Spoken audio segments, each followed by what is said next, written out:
Hello everyone, এই দেখো কালকে রাতে ভিজিয়ে রেখেছিলাম আর আজকে সকালে ব্রেকফাস্টে এটাকেই খাবো।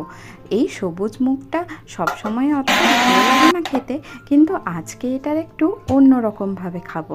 কালকে রাতে ভালো করে ভিজিয়ে রেখেছিলাম আর সকালে মিক্সিতে একটু রসুন, আদা, কাঁচা লঙ্কা দিয়ে পেস্ট করে নিয়েছি।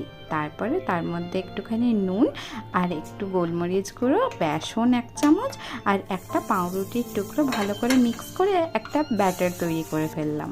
আর তারপরে একটু বাটার দিয়ে একেবারে পাউরুটির ভেতরে প্যাটির মতো ওটা শেপ দিয়ে এটাকে ভালো করে সেঁকে নিলাম। আর এই দেখো আমার প্যাটিটা একেবারে রেডি। আর কত ভালোভাবে কুক হয়েছে দেখেছো? একদম দারুণ হয়েছিল, পুরো ক্রিস্পি, সাথে একটু গ্রিন টি। সকালের ব্রেকফাস্ট কিন্তু দারুণ জমে গেছে। যারা ডায়েটিংয়ে আছো তাদের জন্য অনেক হেলদি এটা।